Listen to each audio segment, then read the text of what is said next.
Good afternoon. As the title of this site event says, can you tell us about the experience within your companies to decarbonize?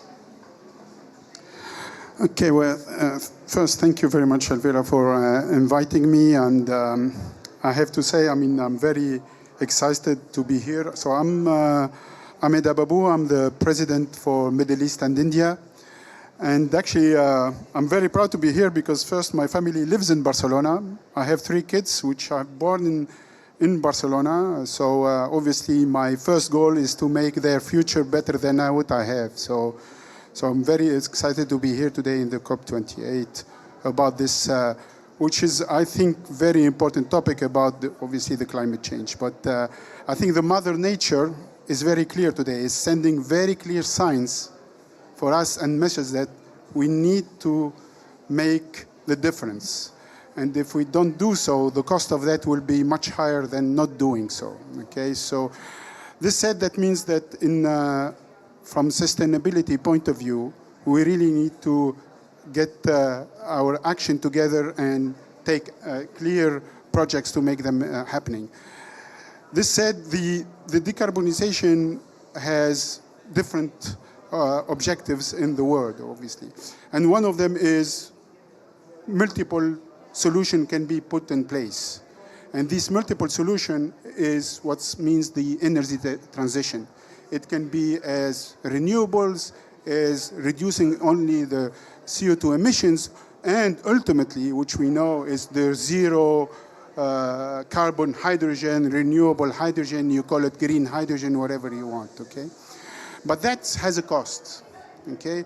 So really the objective of these hard-to-abate industries, like the heavy-duty transportation, like the steel making, like the cement, like all these industries, like the glass manufacturing, they need, I think, 3 more important things are the reliability of the supply. This is why we need to scale up our production. They need what we call the affordability.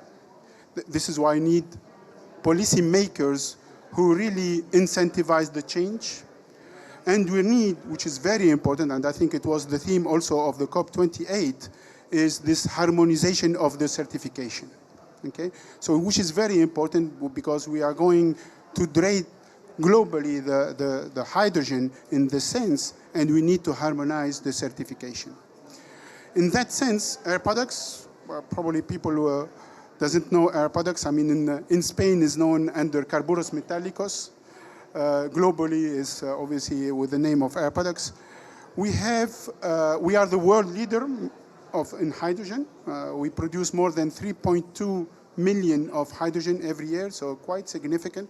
Obviously today it's gray, and this is why we wanted to really be the first mover in the low carbon hydrogen or the clean hydrogen, okay? And we made today as we speak, we have really 3 large scale green hydrogen and 3 large scale blue hydrogen to help obviously the decarbonization of our customers.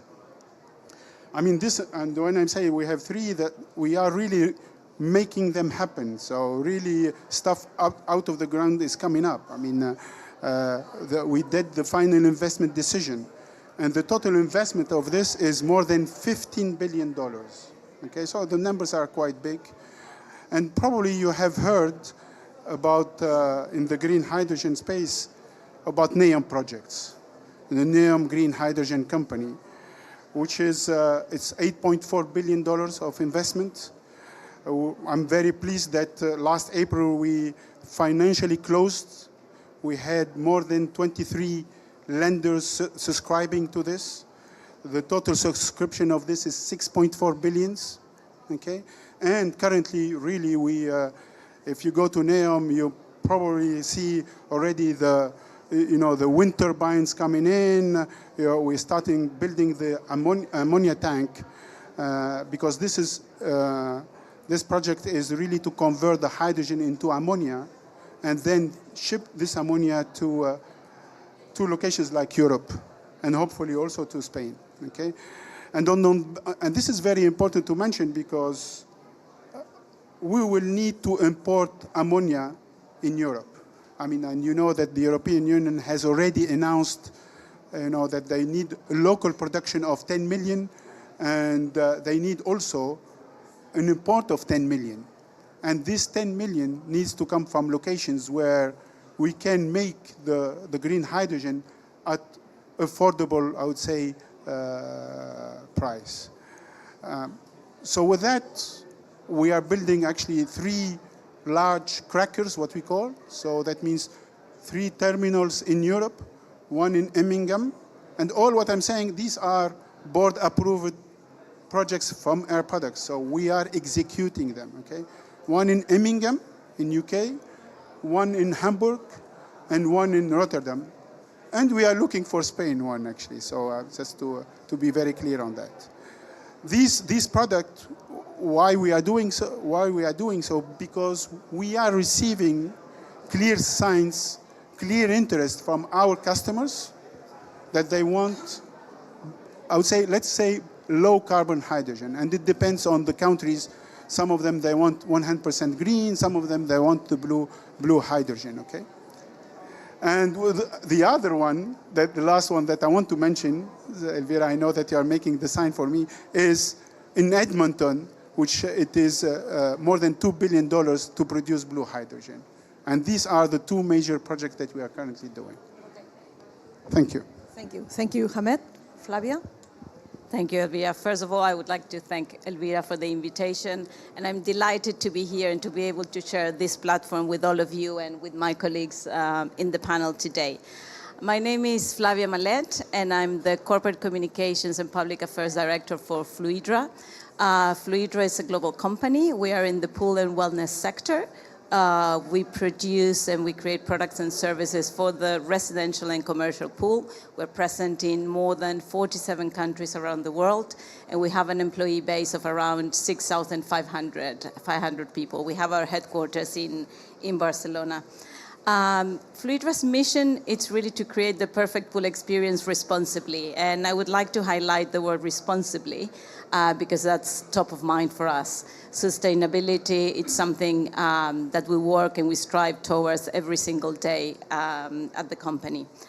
I think that, our roadmap, it's actually called Responsibility Blueprint, and it covers everything that has to do with sustainability matters.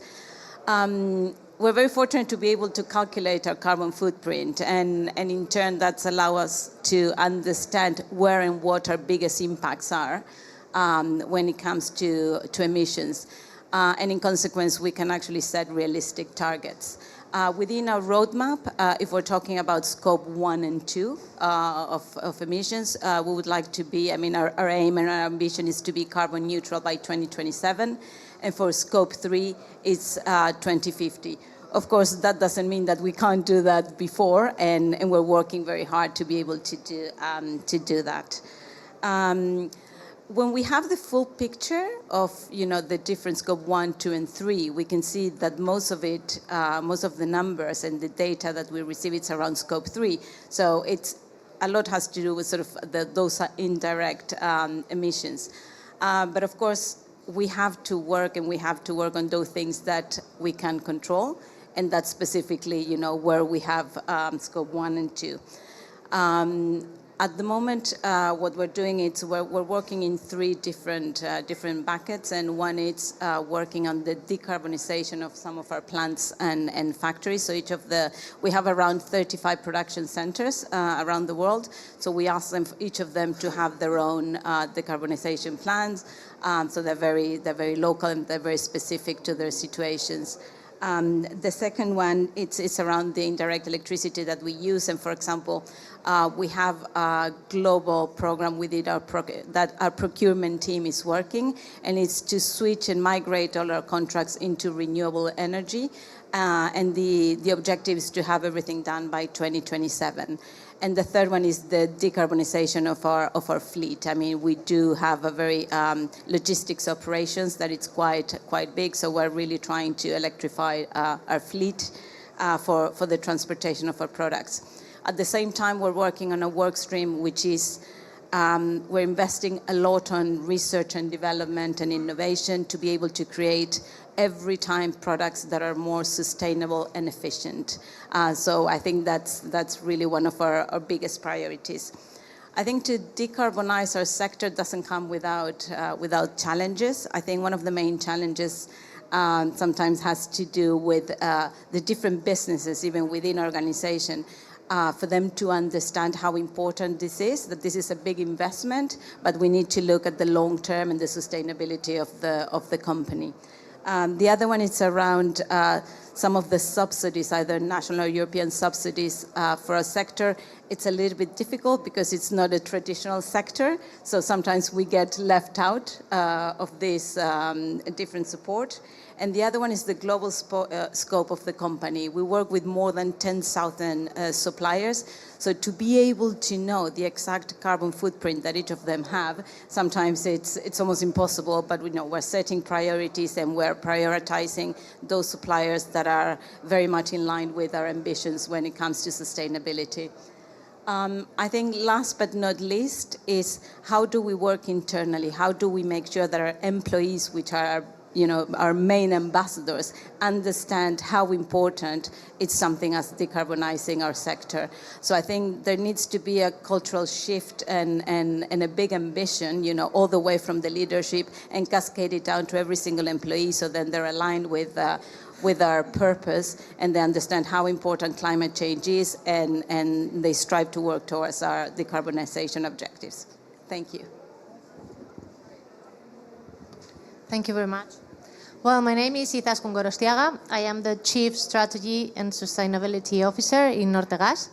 Nortegas is the second distribution company of natural gas in Spain, actually, but hopefully in the short to mid-term could be the second distribution of renewable gases in Spain. Nortegas is a tractor company that is leading the change to offer and deliver renewable solutions to decarbonize the actual natural gas demand. The COP28 has the motto of Unite, Act, and Deliver commitments. This is my first time at a COP, and I wanted to come with the value on how companies, private companies, can play a role to take this challenge onwards. When companies look for sustainability in a way to create and preserve value in the long term, and this is why they have to have a role around these common objectives, sometimes even transforming what they are or what they do. Nortegas' bet is clear.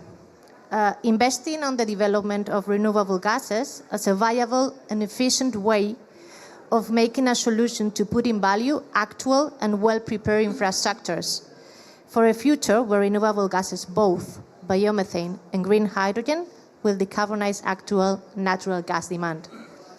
Because actual grids aren't fossil or renewable. What is fossil or renewable is what goes inside that grid. But renewable gases development implies investing. Nortegas and a lot of companies around the fuel and gases sector are investing and willing to invest a lot more on renewable gases, both biomethane and green hydrogen. But regulatory visibility and technology neutrality is basic for that. For example, why should any state forbid or subsidize heat pumps against boilers for final clients if renewable gases are feasible? Why, if they are going to be needed without any doubt to decarbonize hard-to-abate sectors? And why, if 5% of the cost of replacing all that equipment is the investment needed for making 100% of B2C demand green with renewable gases? But these kind of regulatory signals don't help companies investing. Let's be intelligent and responsible and bring every experience and sector on getting the objective. Let's center efforts on different reliable and green solutions to foster competitiveness. And what is Nortegas doing? We have a business plan to invest more than 500 million on biomethane generation and already developed a pipeline of more than 1 terawatt of projects. We have also a demonstrative project for blending of 20% of hydrogen in the actual gas grid. And we have been the first company to deliver a 100% hydrogen distribution grid in Spain. We are working hand by hand with hard-to-abate industrials companies to deliver shared solutions for the decarbonization. There will be, we will develop new 100% hydrogen distribution infrastructures in valleys, where the production can be scaled up and the solution could become visible more easily. Because we want to be part of the solution. Electrification will decarbonize some uses, but renewable gases have a lot to do around decarbonization too. Just to summarize, unit. Everyone has a role and has to be part of the solution. Aligning experiences and objectives in a win-win relationship will make companies move the needle. Second, act. In business, this means investing. Regulatory stability and visibility is key for investing in 20 to 30 years of return perspective. And finally, deliver commitments. This is what we do. Let's establish exigent and beneficial objectives for the parties, and let us work. Thank you very much. Okay, thank you, Izaskun. Javier? Thanks very much. Thanks, everyone. And first of all, I'm happy personally and on behalf of the company that I'm representing to be here, Spanish Pavilion today, just with my colleagues. So for me, it's an honor. My name is Javier Mejia. I'm the head of strategic marketing and business development in AENOR. And I'm going to talk about three things. A little bit of AENOR. And second thing is, we describe what the companies are doing. And the third thing, which is what it gets me more emotional about it, is one real project that we're working now in Mexico with the very well known Sargasso, right? That is happening now. So first of all, AENOR is a certification company, which honestly, I don't like to say that I'm on the certification market. I like to say that I'm on the generate and trust market, because what we do day by day by certifying is trying to make sure that the companies and people and communities get trust about what the lawyers and the regulation does. So basically, in essence, what we do in AENOR with more than 1,000 employees as a global company based in Spain, but with a lot of offices in Latin America, China, Europe, is trying to bring down all the regulation norms and certify them, or by certify they generating that trust within the communities. Not apart from that, we are now more involved in AENOR in international projects that has to be with decarbonization, and I will give you an example of that one. But then we do as well, selling information services, norms, or training. Here with us is my colleague Susana, which is the head of international project and Campus AENOR, which is what we do in terms of training. But moving into the second topic, and I know that we got limited time, what we see in the companies now, and I've seen in the COP this year, which by the way is my first one, is that the more that we talk about this, the more interested and more involved the companies are from the real perspective.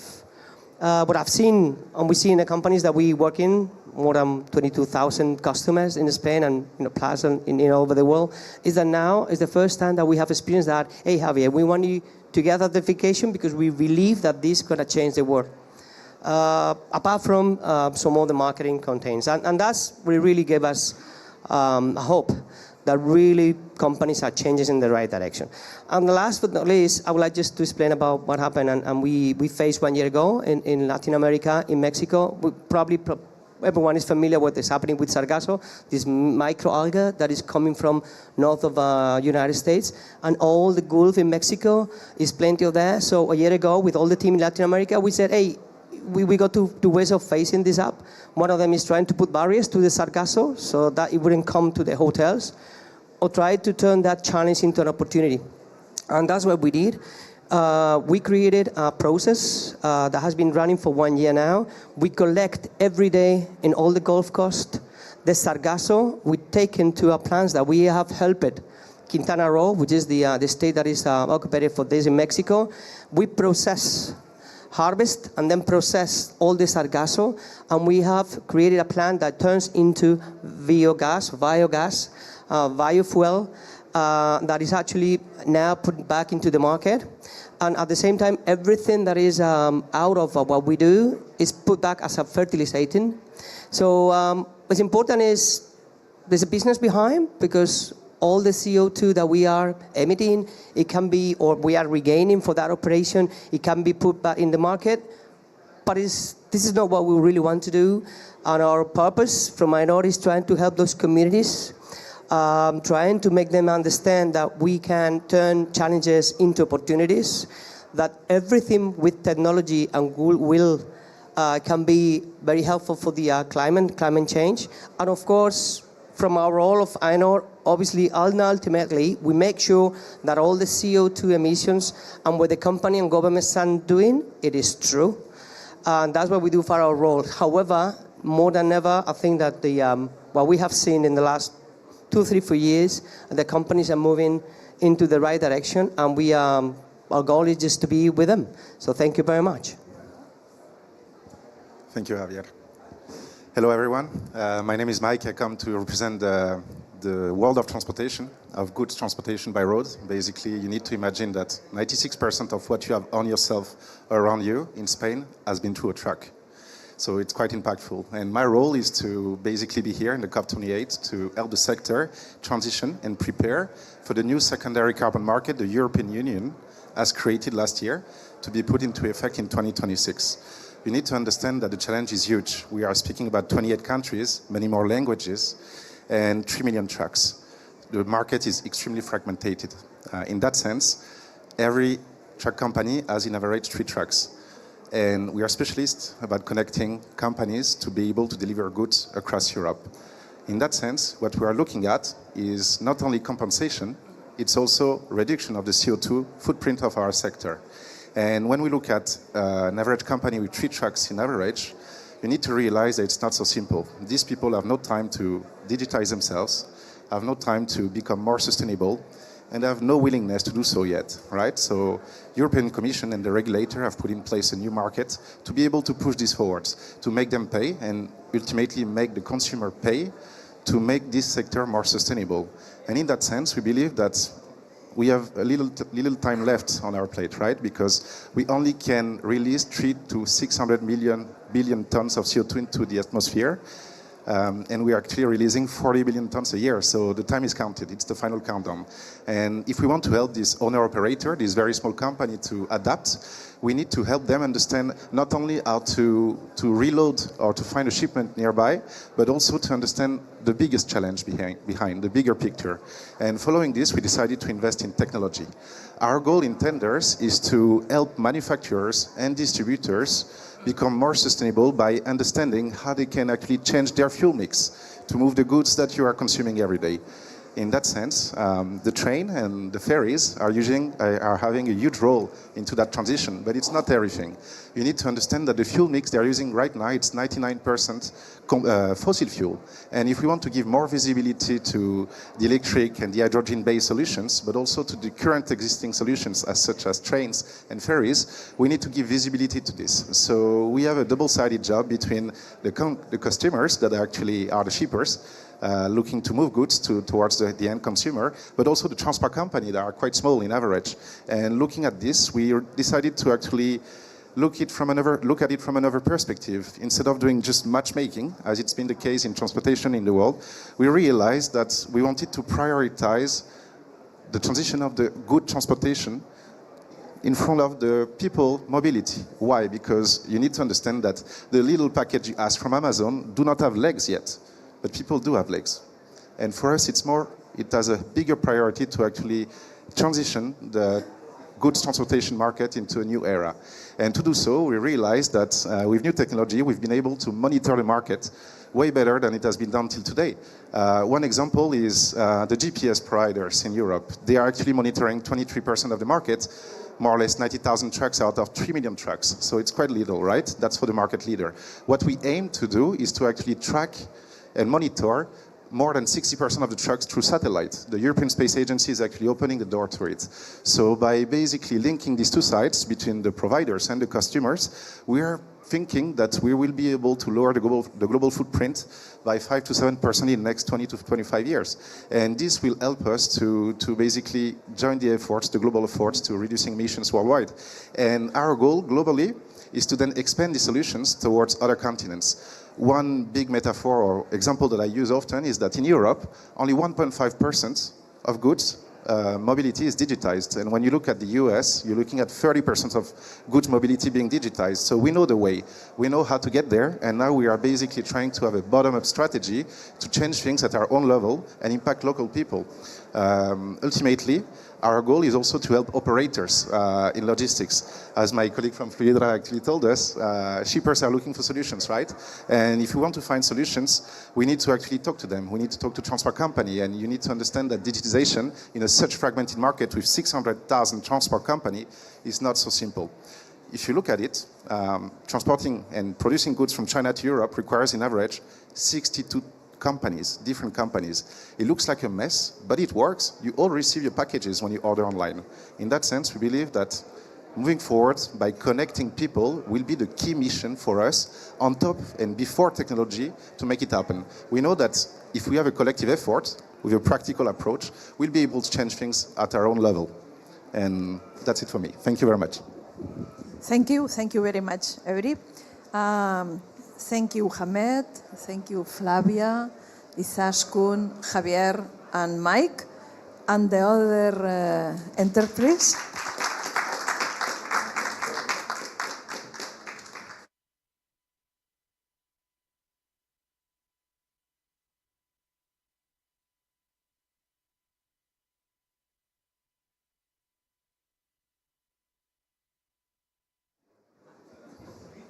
The question is the same. Nieves? Okay. As the title of this site event says, can you tell us about the experience within your companies to decarbonize? Okay. Thank you, Elvira, and good afternoon, everybody. My name is Nieves Cifuentes. I'm the Corporate Environmental Manager at Naturgy. As many of you know, Naturgy is a Spanish energy company present in more than 20 countries. We have 180 years of history, and our mission is to supply energy to our customers in a sustainable and affordable way.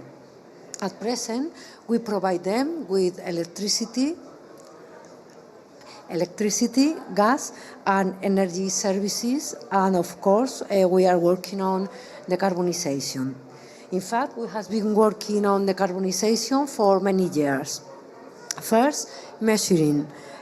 We have been calculating our carbon footprint, including scope 1, 2, and 3, since 2012.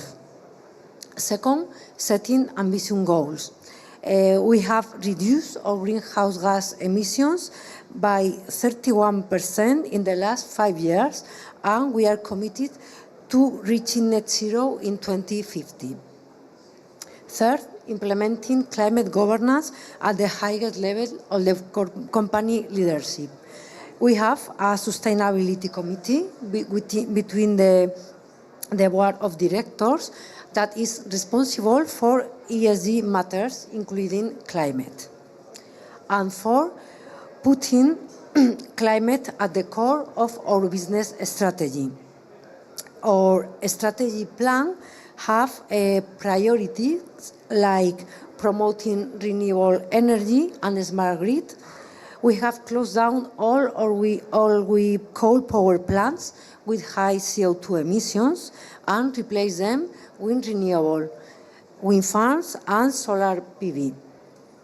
Second, developing renewable gases for decarbonization of natural gas, promoting circular economy through biogas produced from organic waste and, in the future, green hydrogen. And working with our clients, providing them eco-efficiency and carbon-neutral products and services at competitive price. on our way to decarbonization, it's crucial for us that energy transition solutions integrate climate, nature, and people. These are essential, interconnecting, and complementary aspects. Our vision is to reduce our carbon footprint to achieve net zero at 2050, while protecting nature and maximizing benefits for local communities. In terms of social impact, the closure of our coal power plants reduce our carbon footprint, but it could have caused job losses locally.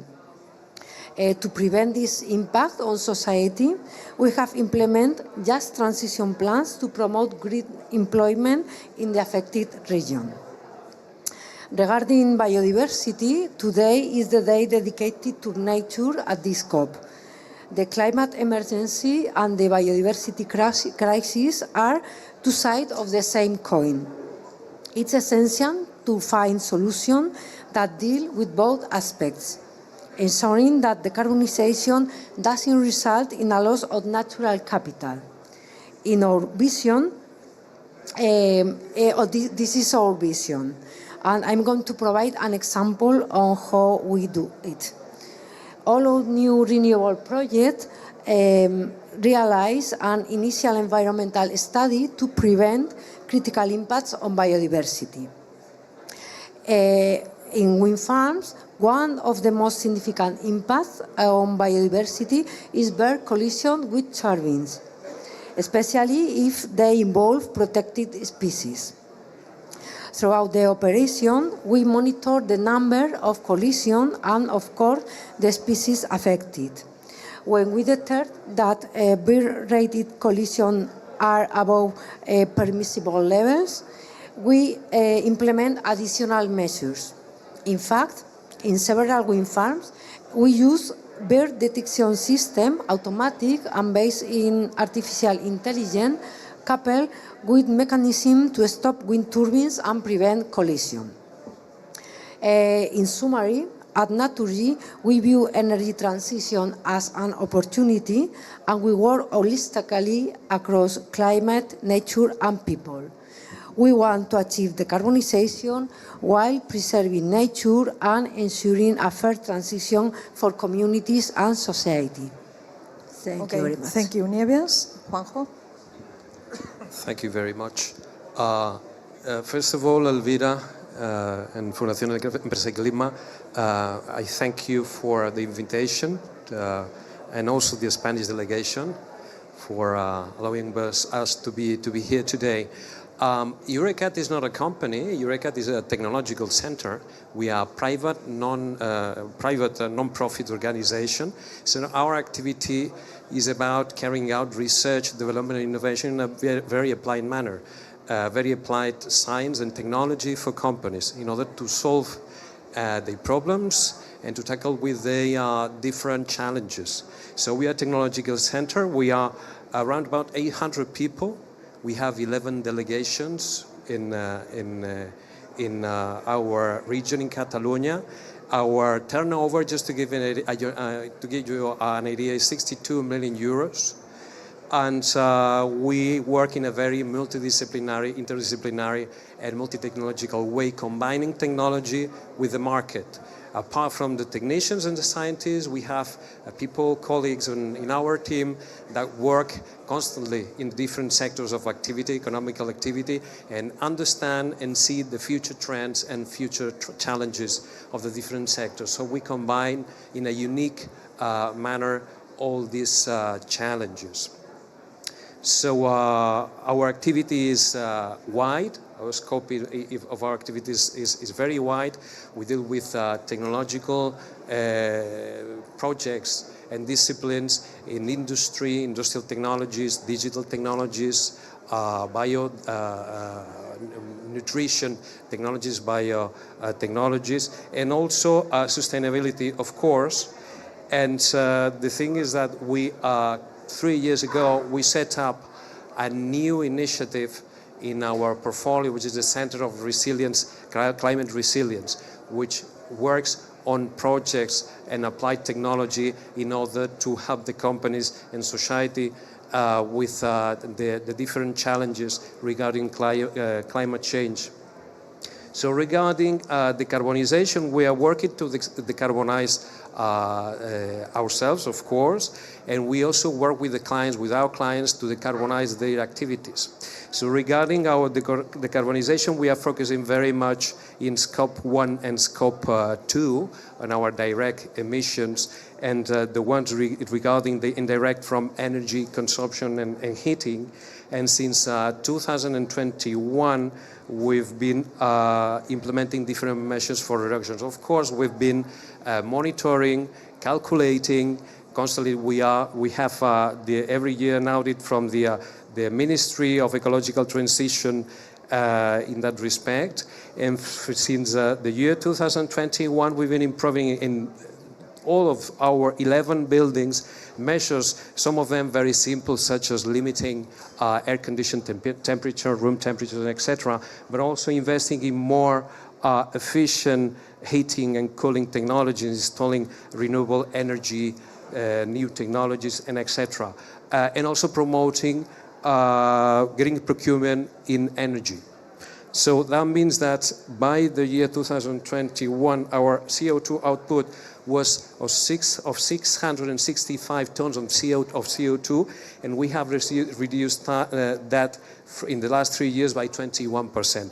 So what else we can do? Of course, we can improve more our technologies, be more efficient, but also we're working on compensation. So that's part of our work. We are carrying out technology, developing projects in order to achieve new technologies that can be transferred to the companies in order to compensate their emissions. So in that respect, for example, we're working, just to give you an example, in the bioresilient project within which we are developing techniques for low methane emission in rice farming. So the thing is that that project that will have to be transferred in the future to the companies, we calculate that the potential of this CO2 per hectare, we will need something like 204 hectares of rice farming in order to compensate our all emissions. All right. So the thing that's equivalent to 25,000 trees, Spanish average trees. Huh? So we calculate, we monitor, we also implement actions, and we work on compensation, generating technology for compensation. Apart from that, what we do with the companies is being very close to them.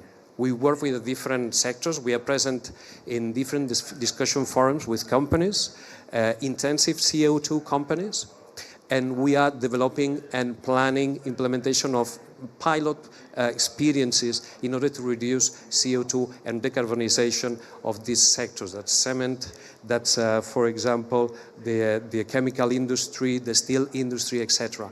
We also carry out, in most of the projects that we carry out, we implement LCA analysis, just to know about the impact.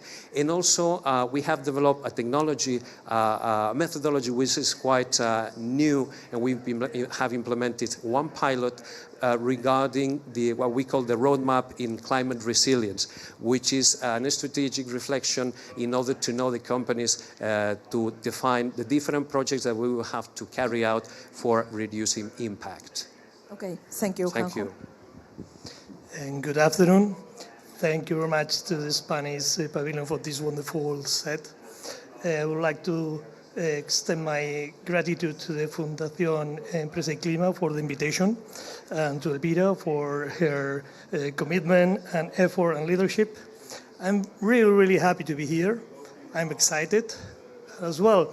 I'm very excited because it's been for the 28th edition of the COP. Is the first time that a Spanish entrepreneur for the advertising industry is participating.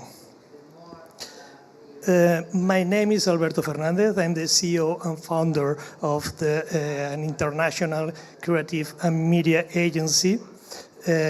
We are the first and only media agency with the certification of B Corp. We operate in 6 offices in 5 countries. And of course, I'm the president of the Latin countries for the IAAs, the International Advertising Association. But I'm an eco-activist for more than 15 years. And currently, I'm an active member of organizations such as Greenpeace, Creative for Climate, Clean Creative, and Creative for the Future. And I can confirm you that another advertising is possible. And we are trying to change the world as well. But we have to do more, we need to do more. More conscience, we need more commitment and more responsibility. The advertising sector is increasingly aware about the need to combat climate change, and with a lot of new experience everywhere and every day, but they are not enough. There are not conclusive data on the carbon footprint of the marketing or the advertising activity. The advertising industry emits a significant amount of CO2. Digital advertising is estimated to contribute around 82 million tons of CO2 globally each year.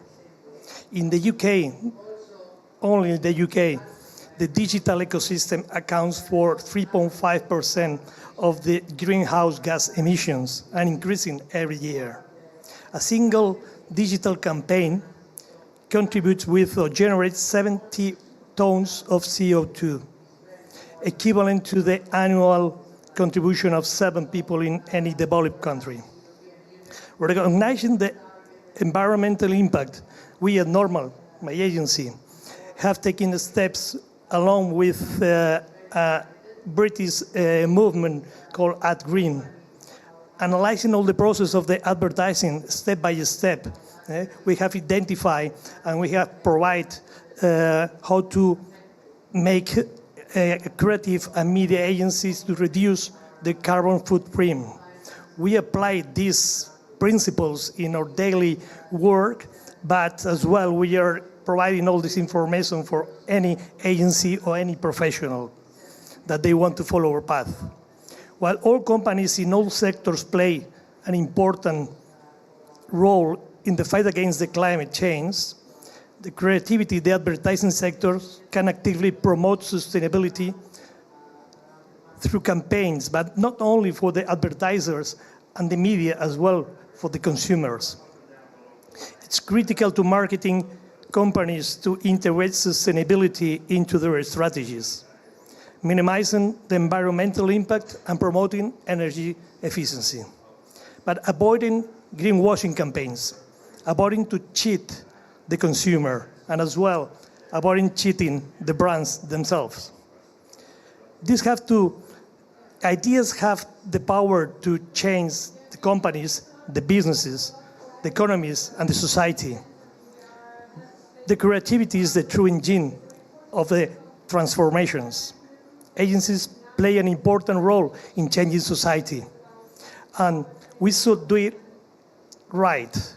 All together, all the agents involved, the agencies, the media, and the advertisers.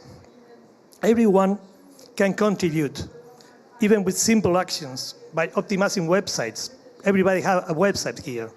But with small changes, like taking care of the images, the copies, the SEO strategies, even opting with green hostings, can change and can change the world. With little change, we can collectively have a substantial positive impact in the environment. In 2022, in Spain, were aired 18,700 new TV commercials. It's an amazing figure.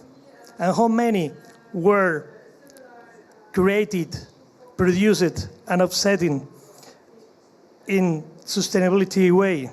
As far as I know, only one, that we did it with one of our clients, because the responsibility and conscience clients team. Advertisers and brands, even if you have service or products, who feed media and agencies, it's very important that you try to make the change and make to them a greener and more sustainable marketing activities. Thank you very much. Thank you, dude. Salam alaikum. Good afternoon. So my name is Oriol Vilaseca. I'm the current CEO and founder of Vilaseca Consultors. We are a little to medium company about engineering and consulting. And what we do things like ecology, sustainability, waste management, and also CO2 capture to produce e-fuels. So that's the clue. So with these three ingredients or tools, we help organizations, but also companies, to track the path for the decarbonization. Sometimes it's not easy because there are a lot of things to do.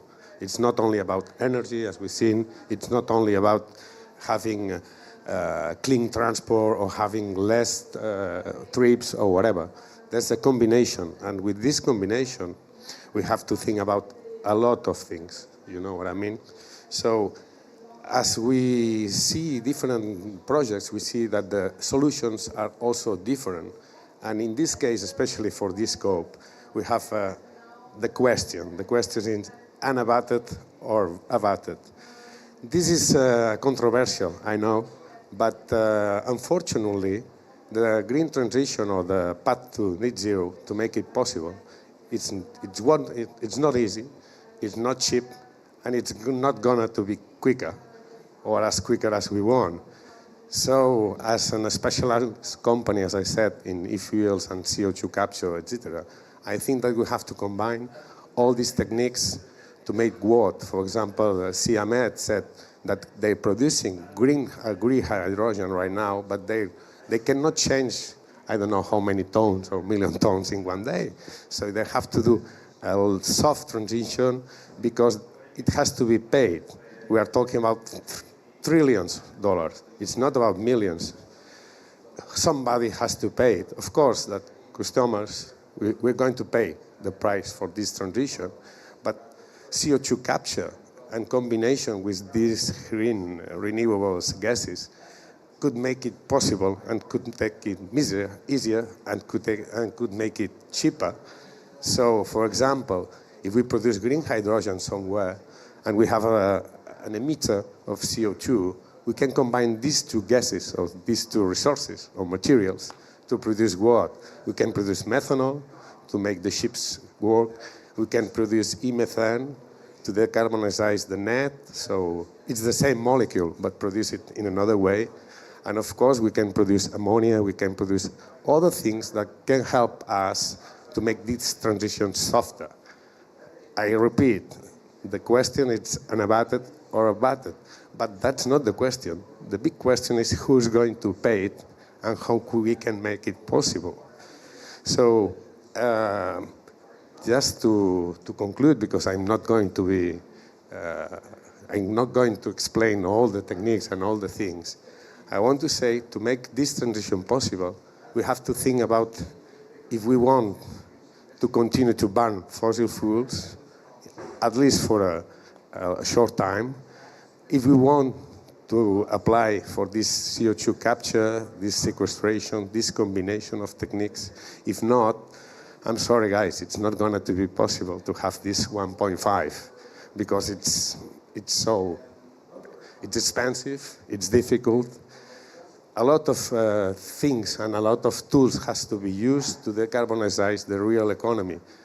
Of course, I'm a father of 4 kids, and I want a better world and a decarbonized world, but it's not going to be possible if we don't combine all these things that we have talked about.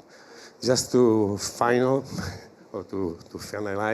I want to thank you, the Spanish government, the organizers, but especially Elvira, who has given me the opportunity to be at the very first COP for me.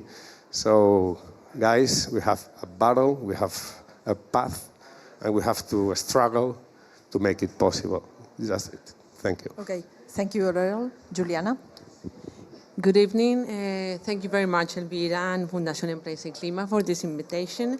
I represent Mincarev. My name is Juliana Mutis, and I'm the founder and general director of Mincarev.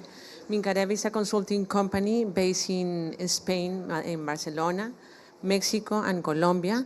We are specialized on business development centered on sustainability issues. We are actually challenging to solve environmental and social challenges through business development. We do it supporting organizations in all their path to become nature positive, from designing strategies to become nature positive, up to designing and implementing those business that create incentives for conservation. And we do that in different landscapes that are key for carbon capture. Speaking about decarbonization and strategies, we mainly work with Scope 3.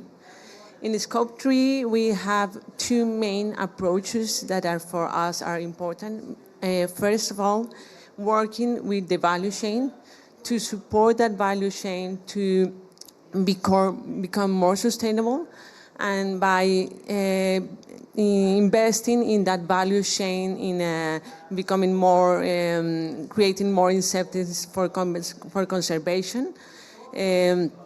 We are, for example, working in the food sector and in the cosmetic sector, working with producers to become their business more attractive for the business sector, and with those business in better markets to create more incentives for the conservation of the natural spaces where they are. And for us, broader scope in investing in the value chain is working more with the ecosystems where these value chains are. And for us is more working with companies that want to invest in other business that could happen in the ecosystems where they connect their value chains. For example, in the coffee sector, companies that want to invest in conservation of the landscapes where this coffee is, so they could guarantee their value chain in time, so it won't be affected by climate effects. And from other hand, developing green businesses in ecosystems where other companies invest in order to compensate the emissions. In this case, for example, we have worked with companies that have carbon credits projects in landscapes where they are expecting to promote economic development and other economies that contribute to the conservation of their spaces.